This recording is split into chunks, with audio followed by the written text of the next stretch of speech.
Hello everyone, it's DuckFaden07. Today we are playing very old school, everyone's favorite Jeskai StoneBlade. Okay, this deck has been dead for some time. Last time it was popular, it was post MH2 when Ragavan just released, and it was a great fit into this popular archetype.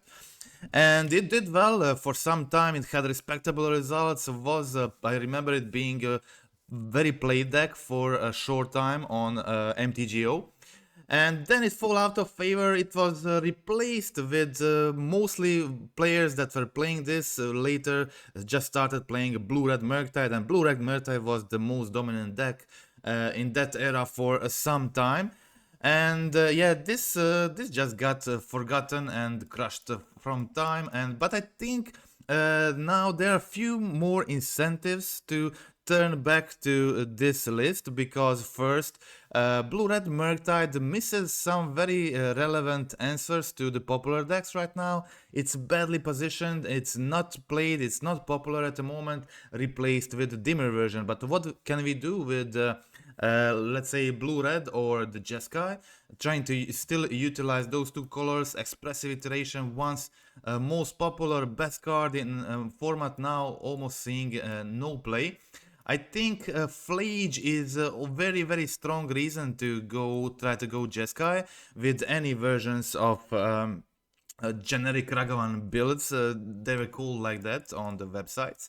Okay, so the Ragavan builds and with the Stoneforge package, this is a very complex deck to play. It's a very hard one because it kind of has that tempo package that you would usually play in Blue-Red Murktide, which is mostly just a tempo deck, but this deck misses these kind of few crucial tempo pieces, which is DRC Murktide, which enable you to kill your opponent fast and put that considerable clock soon. But instead we have a Stoneforge Mystic, we have Phlage, we have Solitude, and still we have Ragavan. So this deck is definitely slower in killing your opponent, but also can be pretty fast with the Stoneforge Kaldra package when it works well, when you can protect it with your Spell Snares, Spell Pierces, Counterspell, Force of Negation, and that usually works when you're playing first. So when you're playing first,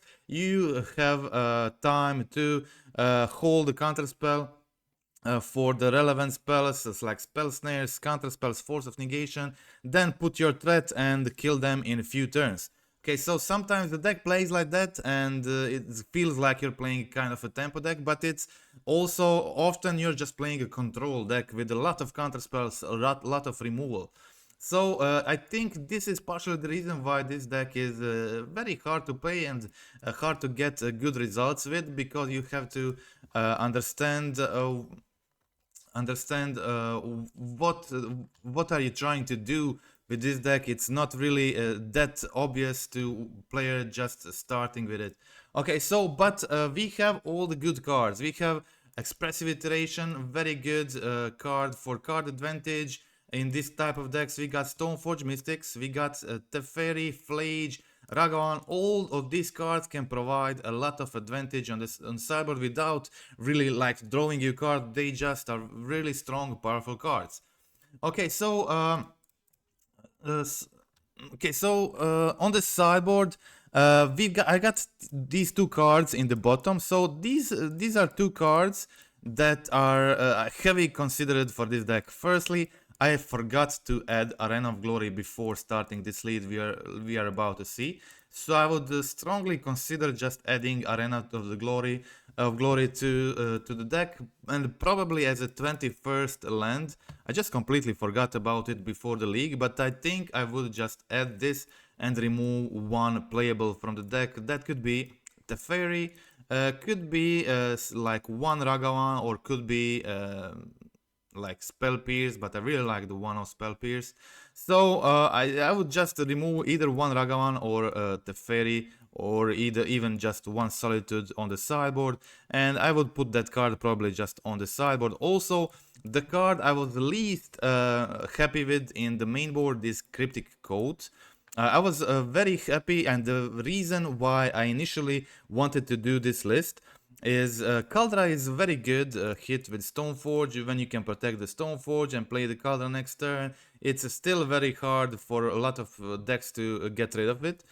And I think Assimilation Aegis could be like a really good card right now. It's additional tutorable removal that can get rid of the frog, can get rid of the Murktide, can get rid of the Phlage or cat, and it can even, the crazy thing is that you can equip this to your creature and just turn your creature into frog, which is kind of crazy. And I think that is a kind of play that could win games. So I think what I would do going forward is replace the cryptic code I had in deck with Assimilation Aegis. And I think it will be better at the moment. Okay, so Solitude just a 2-off in this build. I think this is more like a metagame choice to play Solitude in the main. Because of the frogs and the Murktides, there are a lot of them, and also like the Harbinger of the Seas. It's just good against the Dimir deck, and it's also good against energy, especially when you're playing first and when you're playing second. And when you're playing first, you're usually just trying to hard cast it, try to prolong the game long enough till you can find your 5th land and actually hard cast this thing. And when you're on hard casting Solitudes, you're usually just winning that matchup. It's a very good card when in hard casted, in both matchups. Okay, so that's it. But the initial reason why I decided to go for a Stoneblade, because I started this as a Murktide build. I just added some Phlages to it. Yeah, there's definitely some conflict with playing Murktide and Phlage in the same deck, and you get really weak to the Graveyard Hate.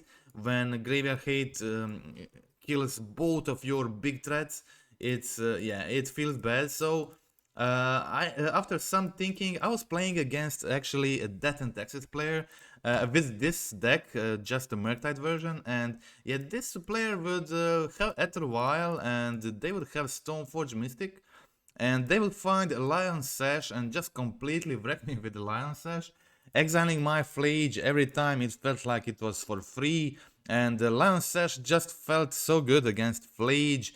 It's a card that it enters, immediately exiles Phlage, and then they also have to spend removal on it. If they don't spend removal on it next turn, it becomes like super big and hard to get rid of. So I was really impressed with that. And yeah, okay, so I think we could potentially do this. I have to say I also liked the Teferi, and the Ragavan is pretty decent against a lot of decks. I would say the only deck that is bad against is probably like Mardu and the Yawgmoth, but Boros is like hugely more popular than Mardu at the moment, and there is not much Yawgmoth. And decks like Necro are also not that popular at the moment. So Ragavan is really good against rest of the field, and I think it's still pretty strong creature and can get away with game like it used to. And yeah, I really like Ragavan. At the moment, it can definitely be carry, but it needs other creatures, other strong creatures in this deck, and we definitely have them here. It's Phlage, it's Stoneforge, and the Solitude. All of these creatures are very strong and can end the game on themselves. Okay, so on the sideboard, in this league I actually had Blood Moons on the sideboard. I really truly believe that Blood Moon is not a great sideboard choice at the moment. I think it's better if you play it in the main. You can surprise a lot of decks in a game 1, but from the sideboard in against matchups that you were thinking about boarding it, it's really not that relevant. Most of the Eldrazi decks, especially like Eldrazi Ramp decks or the Breach deck or even the aggro, they have a lot of basics, and they have fetches and they have talismans, and it's just super easy for them to play around Blood Moon, and it's just never effective. And until turn 3, until you can play it, unless you can connect Ragavan and play it on turn 2. On turn 3 it will often be like too late. It will often be too late and it won't be impactful. So the card that really wrecks them are these two cards, Consign to Memory and Obsidian Charm. These are the two best cards for the Eldrazi matchups. So I have both of them on the sideboard, which I believe if I had them in this league I played, I would trophy. Unfortunately I did not have it, so I lost against Eldrazi. Had the Blood Moon, which was once again useless. I really hate it in that matchup. And okay, so I think, of course, there is a possibility to play Cryptic Code as I played it in this league. It wasn't that bad, you will see, it was okay, but I think potentially Aegis could be better, because I think removal is just very good right now. There is a lot of good creatures out there worth removing, and this one is tutorable, it can be uncounterable, and it can also just win you the games in later turns if you can copy Frog or copy something even better like Phlage.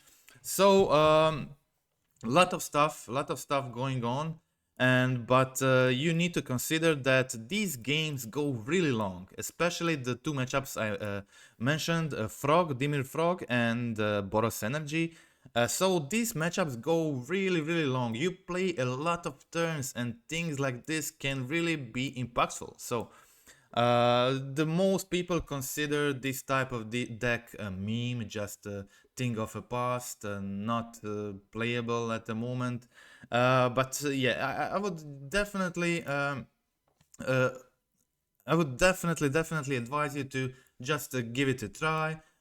See if you like it or not. I think this deck can do really good in the current meta game, and you can steal a lot of wins, and you will see how well it performed in the league against Dimir, Murktide and Boros Energy. So I played against these two matchups in multiple times. In the meantime, I tweaked the list to be just very strong against these two lists, and at the moment I'm just I'm winning against these two matchups with a very high win percentage, and I'm just super happy. So we have all the good pieces that are being played in all blue decks right now. Spell Snare is just super good.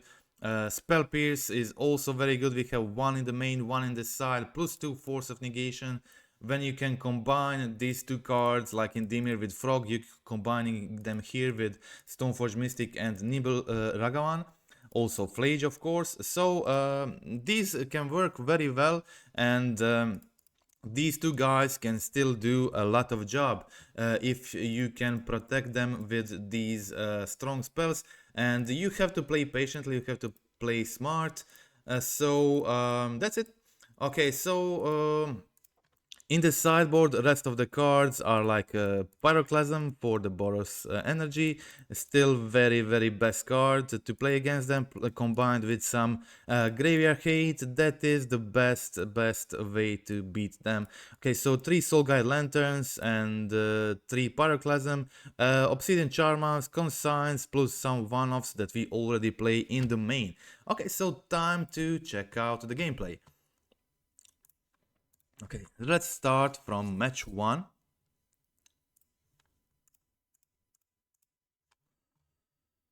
Okay, so I'm playing here first. My opponent is playing Giganta. So this is a pretty good hand, and these surveillance are just so super relevant. Okay, so I did not want to go Stoneforge in here into them bolting my creature and then playing Johnny. So I think in these situations you need to hold your counterspell. So I don't care if they play a Bowmaster here. So the only thing they can play here now is Bowmaster, since it's the only card that has flash. I don't really care about Bowmaster in this matchup, except if it doesn't kill my Ragavan on turn 1, it's not doing much. It's a slow clock, and I only have 4 preordains triggering it, and there's just so much removal, like Phlage, Bolt, and creature with 2 toughness like Stoneforge, so it's usually like largely irrelevant. and it just dies accidentally. Okay, so here I go for the chain to the rocks to get rid of it, and so I can still hold a counterspell and not take too much damage. Okay, so opponent is still just attacking for one, playing a land. I'm very comfortable in this situation. Opponent goes for a Johnny. Yeah, Ajani means you need 2 removal when it enters the battlefield, so it's always better to counter it if you can. Unfortunately, here my opponent gets the Goblin Bombardment, and Goblin Bombardment is like really strong card in a matchup like this. Disables me from using Phlage Lifelink, but yeah. Okay, so here I'm on 9 at the moment, so there is a chance that they can pressure me if they draw a few more creatures. And I'm hoping to find that land, and I'm now on 7. So I find that land I needed to escape Phlage, and Phlage now deals 3 to them to face. I go up to 10, and they can't really attack well with Giganta, even though they have haste there. So they just play Giganta, they can attack and then sacrifice their Bowmaster to kill Phlage, but I can also just escape Phlage immediately again. And yeah, that is too much for the opponent. I just escape it again, deal 3 to face, put them down on 3, which means next turn they are dead just from attacking. So that is game 1. Let's check out game 2. Okay, I've played really a lot against Boros Energy and Demon Frog, and this deck just felt super good against both of these decks. Okay, so even when we are playing a second, we got stuff like early removal, we got Chain to the Rocks, we got Lightning Bolt, we got Prismatic Ending, but also Spell Snare and Solitude and Phlage, and all these cards are really just enabling you to deal with their early threats very effective. And there is also one card that it may seem weird to you, I'm not playing, and it's Wraith of the Skies. So I think you could definitely play a couple in the sideboard if you want. I think instead right now I'm playing Pyroclasm because it's more effective in the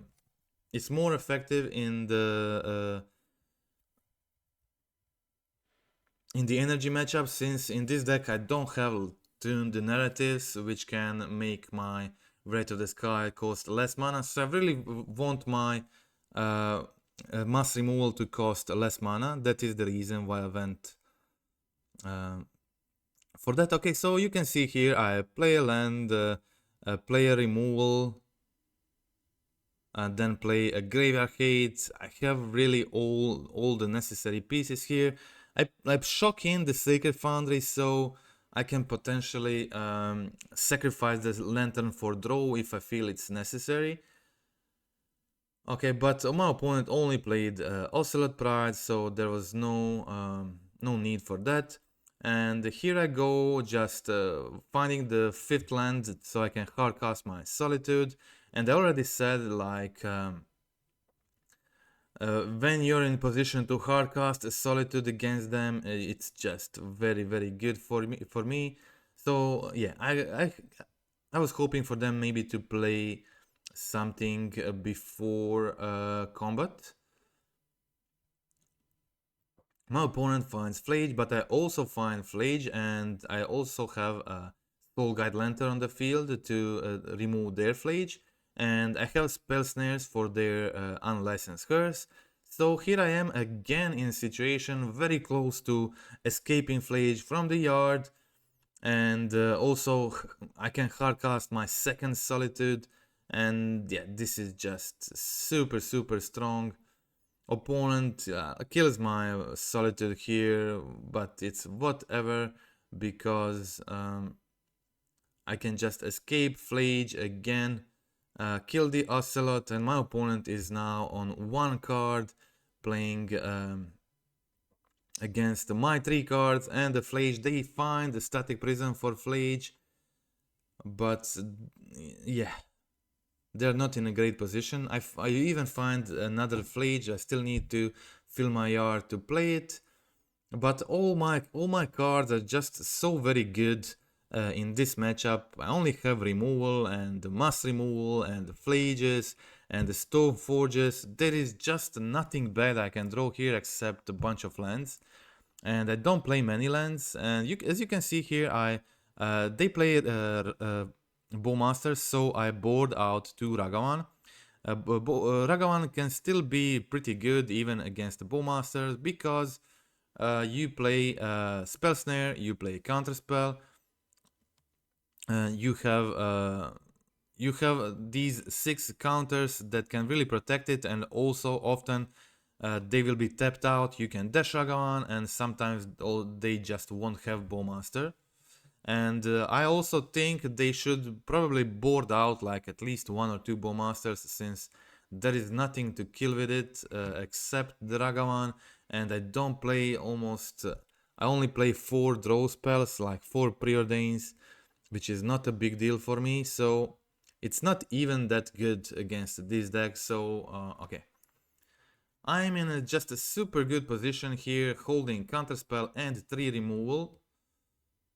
Yeah, okay, so I decide to use Counterspell on this one, and now I'm on 6 lands, escaping Phlage. I can even go Kaldra next turn, and when I untap I have so much removal, so it's at this point it's almost impossible for my opponent to do much. And when you're playing yeah, okay, so opponent here plays the Johnny Raptor, and this doesn't really do much. Okay, so here I also find another land, and I have another Phlage in the yard which I can escape if needed. Here I go for 9 damage. My opponent is on 3, certainly dead next turn, and they concede. So that is the match. Okay, let's check out match 2.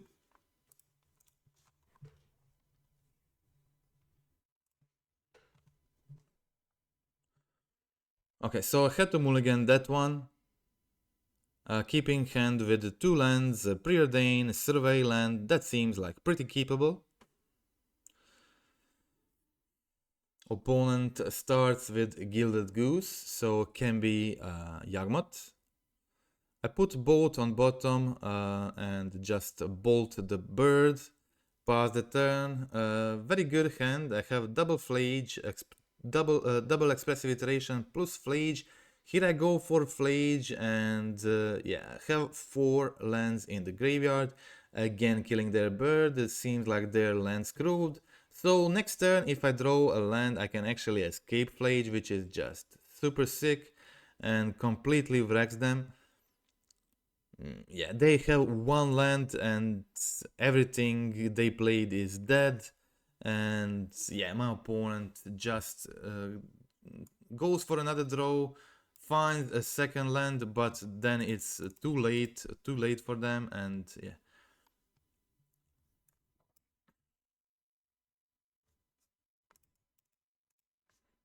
Opponent plays the Birthing Ritual, finally finds that land, plays the Birthing Ritual, and I remove all that and just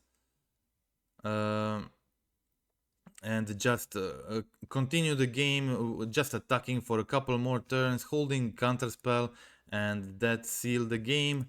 Very easy game, win in game 1, where opponent was mana screwed for a couple of turns.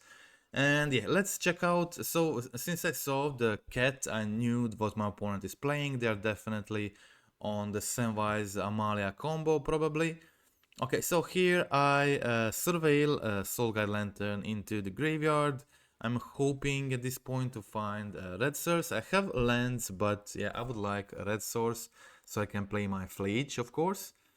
Yeah, here my opponent has that halfling to make their stuff uncounterable, but yeah, that's okay. I decide to Solitude the Amalia, so they don't get Explore trigger.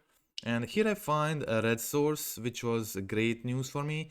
So since with the halfling on the field, my counterspells are not that effective, so I felt like I need to spend this turn just killing the halfling.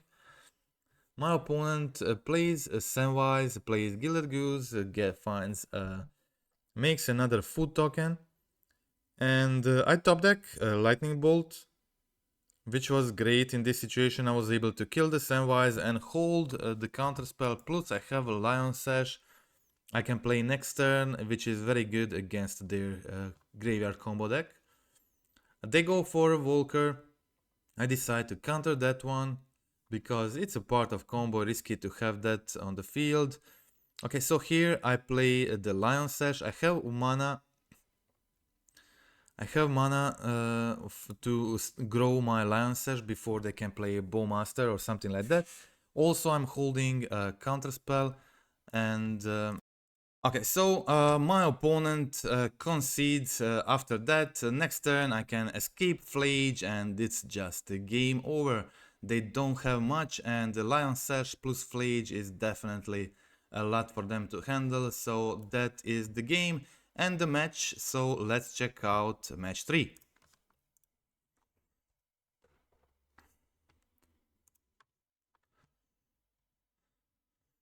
Okay, so I'm playing first, but yeah, this hand is like equally good against if you're playing first or second. My opponent doesn't have a one drop here, which is even better for me.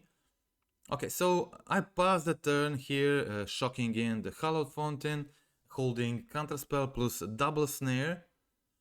My opponent fetches for Watery Grave, plays this Parablov Canal, which means they're on Grixis, so the only viable Grixis deck at the moment is the Frogtide, so they're probably just splashing red in the Dimir Frog.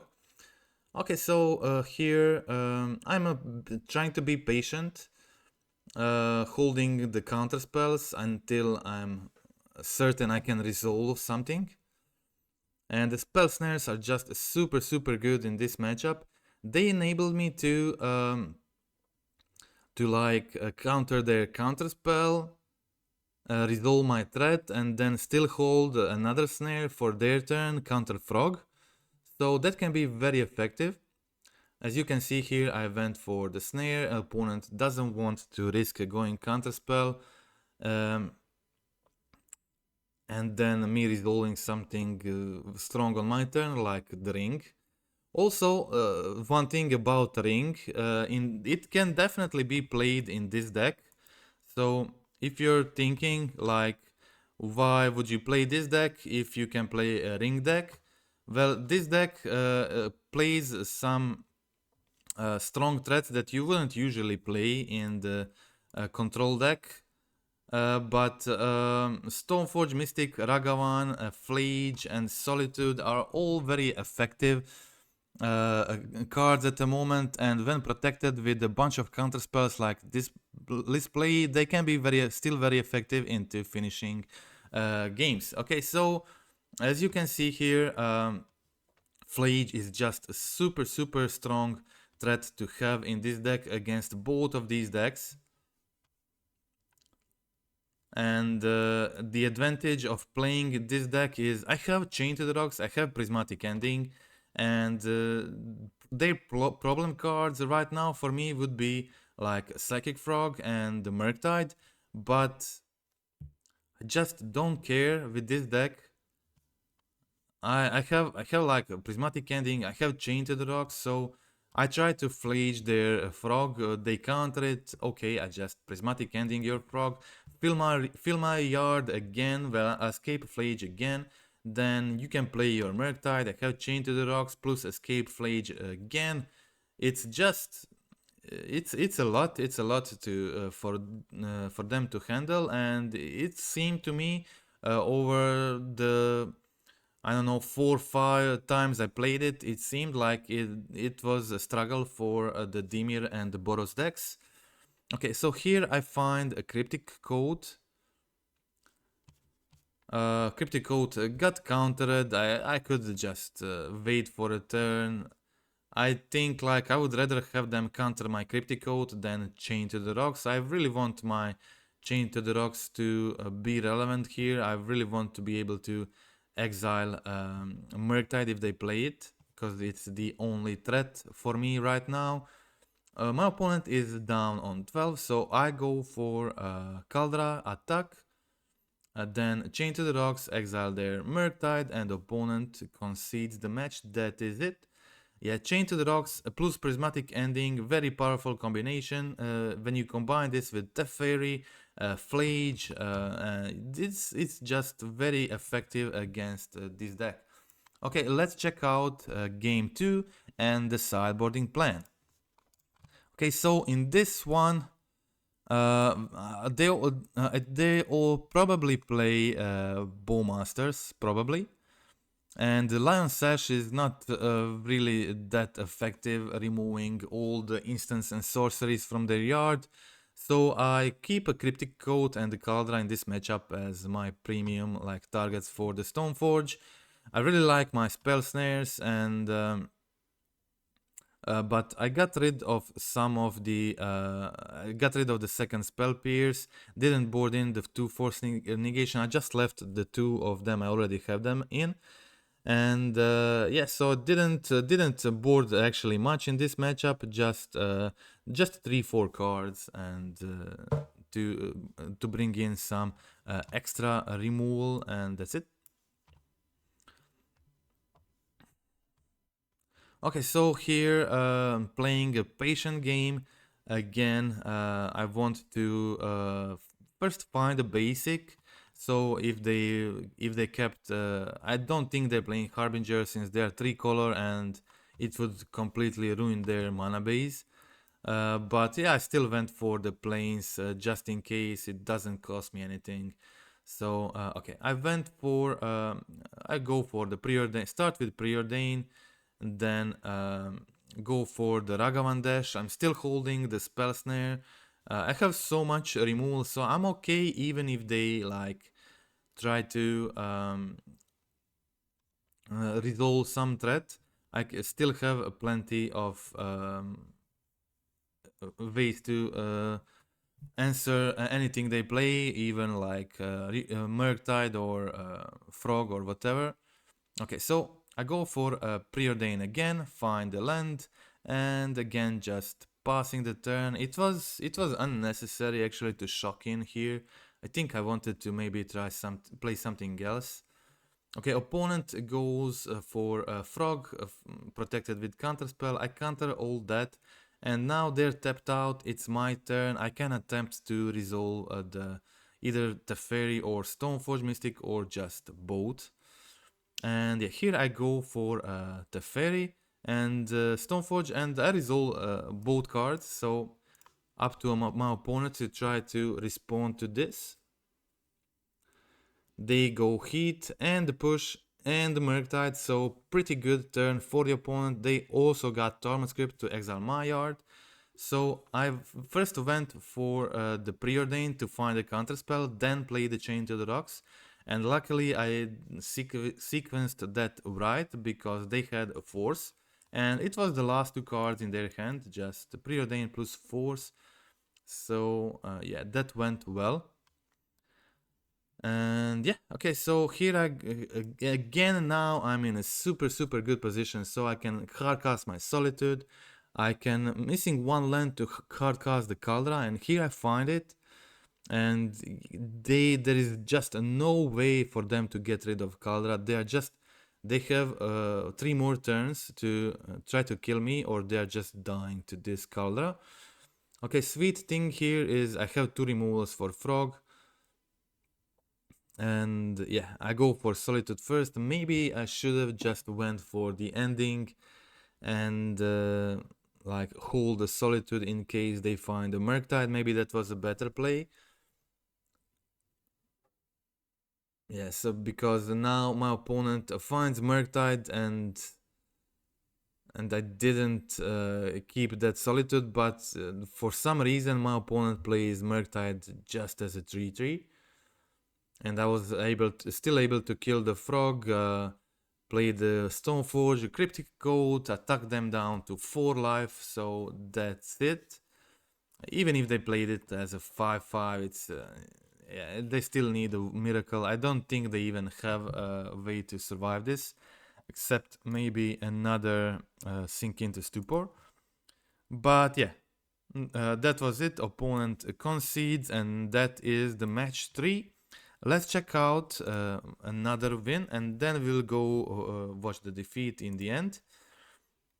It was a 4-1 league, and I lost against Eldrazi, but I wasn't really prepared to play. I was before I started the league. I was like, if I'm gonna play against Eldrazi, I'm going to lose. I just didn't. I should have put those Obsidian Charmos to the sideboard, and because often consigns are just not enough. You need some clock, and Charmo is both great clock and hate all in same card. And you can see here that being patient is a key here. So if there is all cards like Raptor or Ajani, they require 2 cards to get rid of, so it's crucial to just counter these cards if possible, and it will mostly be possible since you're playing 4 counterspell, 2 spell snares, and there is also a stern scolding on the side. So yeah, you definitely need to consider what are you killing and what are you countering, so that is crucial. So I kept Spell Snare on top. That card is great in this matchup, and I find Lion Sash. I really like Lion Sash in this matchup. You can see here that I choose to find Lion Sash before Kaldra, before Cryptic Code. It's just very good in this matchup, and enables me, like as you can see here, instant speed, put it into the field, and just use 1 mana to exile anything. This is like super good. And yeah, if a few turns pass, then Lion Sash can often be just grow too large. Yeah, but here I was in a very good position here, but my opponent finds one thing they need to win this game, and that is a double Goblin Bombardment. Okay, so I can't imagine better card than Goblin Bombardment for them in this situation. Bombardment is just crazy here, and you can see here they were able to flip a Johnny and kill the Stoneforge. It's just nothing I can do here anymore. I had 1 counterspell, but they had exactly mana for to go double bombardment there, so I had to concede that one. And let's check out game 2. So we already saw the sideboarding plan in match 1 for the energy, but that was kind of slightly different list, so let's check it out again. Remember, these are Obsidian Charmhouse. I just changed that a bit. After this league, I removed 2 Blood Moons and 1 Solitude from the sideboard to add 3 Charmhouse. I ended up not using this third Solitude a lot because I already had a bunch of cyber cards for the energy matchup, so I ended up not needing this additional copy of Solitude from side, so I decided to ditch it immediately. Okay, so here I was of course able to Spell Snare this. Maybe that was a better decision, but I kind of wanted to just use the Pyroclasm and then hold a Spell Snare for the next turns. I feel like the Spell Snare is always like super good, if I wait too long with the Guide of Souls on the field, the Pyroclasm can end up being awkward. If they have plenty of mana in 1 turn to gain a bunch of energy, then use the Guide of Souls ability, it can get out of the Pyroclasm range. Okay, so here I go for the Survey Land again, keep Soul Guide on top, play the Soul Guide, exile the Phlage. This always just feels super good, and now I can also crack the Soul Guide Lantern for a draw, and I'm still keeping the second one if they find another Phlage, of course. Opponent goes for Guide of Souls, and here it is, another Phlage, so my decision to keep a second one and not crack it is of course the right one. And it's all working out perfect for me. Here I can play Phlage of my own and kill Guide of Souls, then exile everything from their graveyard, including the second Phlage. And yeah, opponent here tries to exile my graveyard. I have Spell Snare, but they actually have another Traben Charm. Traben Charm, among other things, can exile cards from the graveyard. And here I'm holding Counterspell, and I have Solitude, I can Hardcast, and now also a Stoneforge. Super strong position for me. And here again you can see me finding the Lion Sash. It's a very clean answer to the Phlage, and it presents a threat that grows over time. They have to remove it. Okay, here I go for a Kaldra. Kaldra is a great clock here. I don't want them to use the Guide of Souls ability, so I decide to just hold the Counterspell and exile the Guide of Souls. Immediately go for 5, put them down on 20, pass the turn. Yeah, my opponent is in definitely terrible position here. I protect my Kaldra with Counterspell and they concede, so that is the match, that is the game. And let's check out game 3 of this match. Okay, so now playing second, I have one of my sideboard cards, Soul Guide Lantern. No removal, unfortunately. No removal, but yeah. They're playing first, so it's definitely a harder game. I surveil another Ragavan in the yard and find a Chain to the Rocks from the top. Then play Chained, I always want to get rid of this Guide of Souls when I can. It's the card I always target among first cards. And then I play the Ragavan. My opponent doesn't play Bowmasters, but they do have Phlage here, which is fine. Again, I just love this play here. I just casually play the Lion Sash, make it a 2/2, exile the Phlage, and they still have to kill it. If they don't kill it, it becomes a large very quick. Unfortunately, my opponent had the best possible answer, Wear Tear. It's cards they mostly play like as a one-off on the sideboards, but there they had it, and it was great. So okay, here I kind of just have too much stuff going on. I play the Stoneforge Mystic. I play the Stoneforge Mystic and find now a Cryptic Code. They have to kill Stoneforge Mystic again, or I'm putting Kaldra on the field. They have another removal, but I have Stern Scolding, I have a Solitude, I have Cryptic Code, and the Soul Guide Lantern, so basically everything I need is here. Yeah, I had option to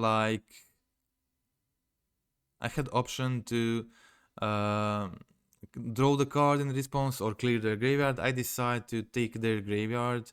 Think that was better option. Here I play the Cryptic Code. It's a good beatdown card. The 3 damage can be blocked. But my opponent finds the Werther. Still, I'm left with manifested creatures, so I didn't lose much. I can't, of course, repeatedly use the Cryptic to make more manifested creature, but yeah, that's fine. They still had to use a card there, and now I have Stern Scolding, which is great card against them. I have Lightning Bolt, Solitude. When they are able to escape Phlage, of course they will kill my manifested creature, but that's completely fine because I will be able to just Solitude it a turn after, so yeah, that's okay. In meantime, I'm dealing 3 with Phlage, attacking with my manifested creature.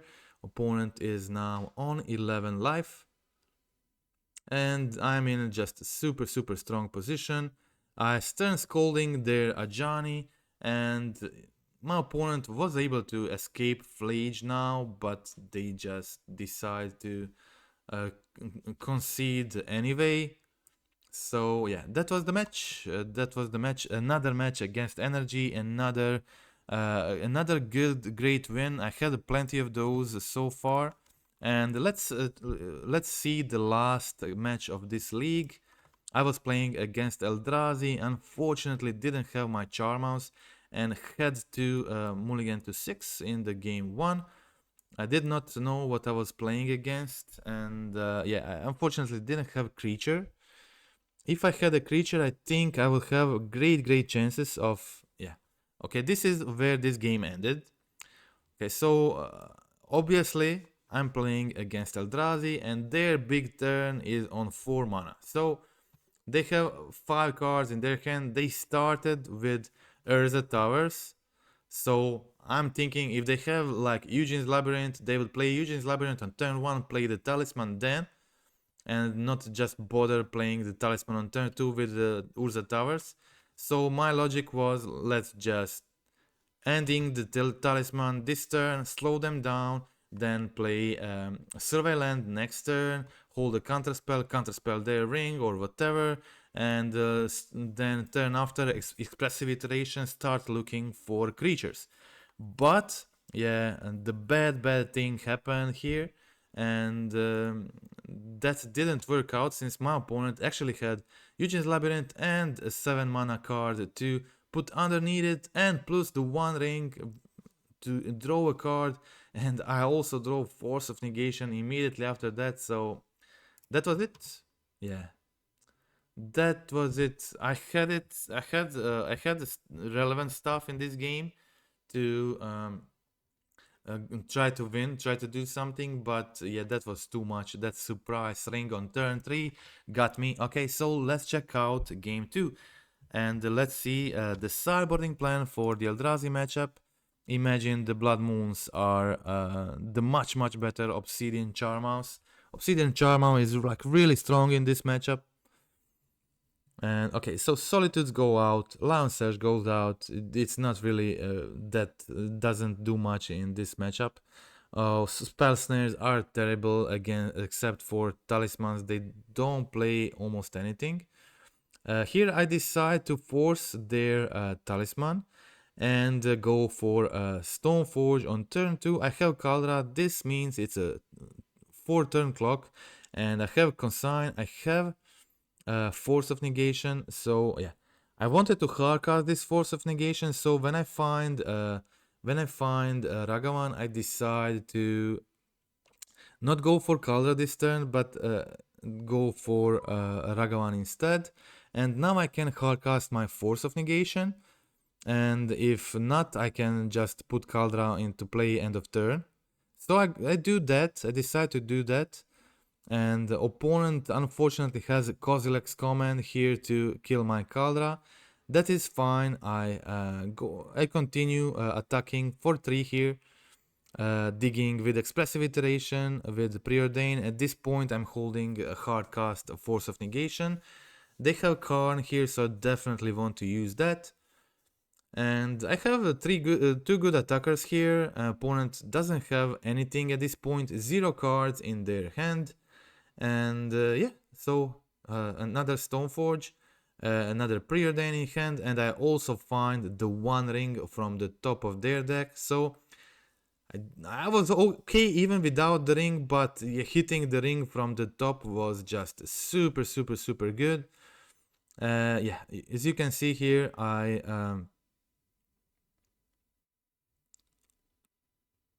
even hit another ring. That is like super funny.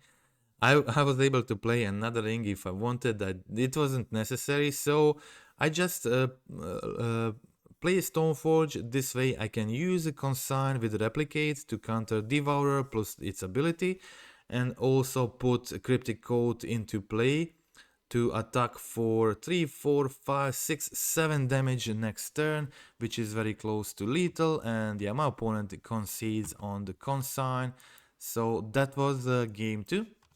pretty effective with all the counters and creatures. So Ragavan is crucial for this matchup, and I really love Ragavan against Eldrazi. It enables you to dig and to hold counterspell. So with the low mana because of the treasures, and as you could see here, I just took their one ring, which is crazy hit, but it happened already a lot of times. Okay, so here you can see my opponent going for the micro spawn. And yeah, I was hoping to find some of my counter spells to follow up onto the Ragavan game plan. Opponent already has enough mana. They were really fast this game.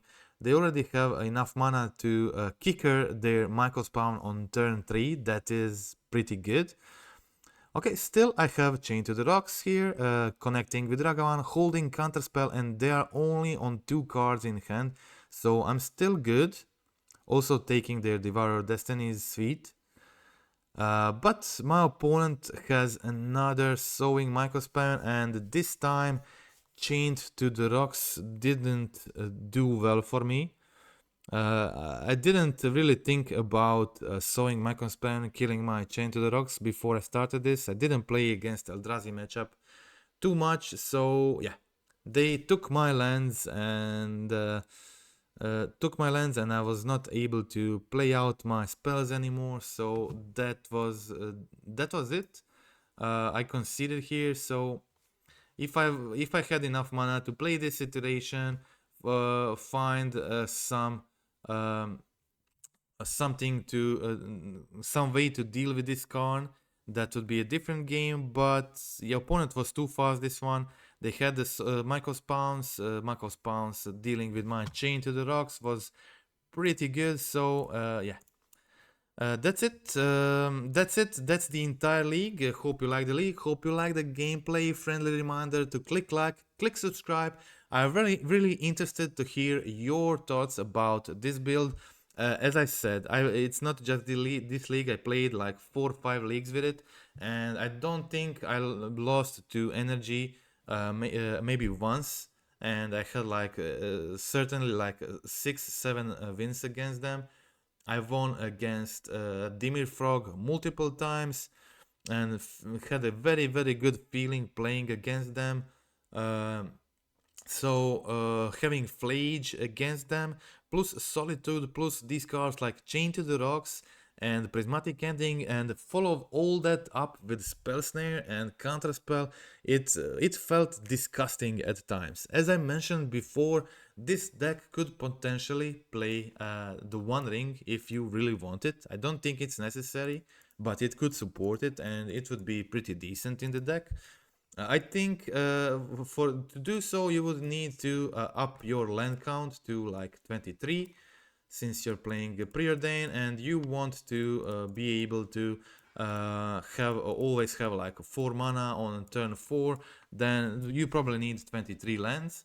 So that is the first thing, and you also need slots for lands, which removes some relevant cards from the main board. So you'd probably have to sacrifice like Teferis and probably like a Spell Pierce, probably like Ragavan and some removal, but it could be fit, but I just don't think it's very necessary.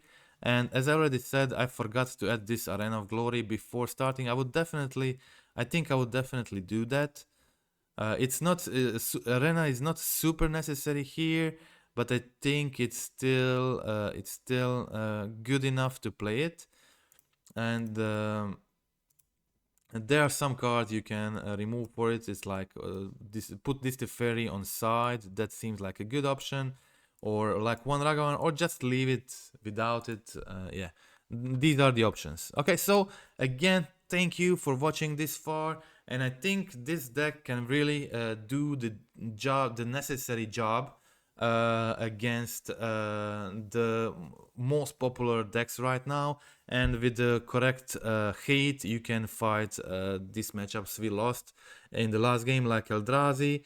And so don't be afraid to play this deck or play any type of this deck. All the decks playing combination of these strong blue spells, counter spells are just very good right now. Counterspell, Force of Negation, Spell Snare, these cards are just very good. So if you can combine this with effective removal, which is at the moment, Prismatic Ending is very effective removal at the moment, Chain to the Rocks is really good, and if you can support Chain to the Rocks in your blue deck, I think that is like really good stuff right now. And you still have access to Phlage, which is the more important piece for control deck.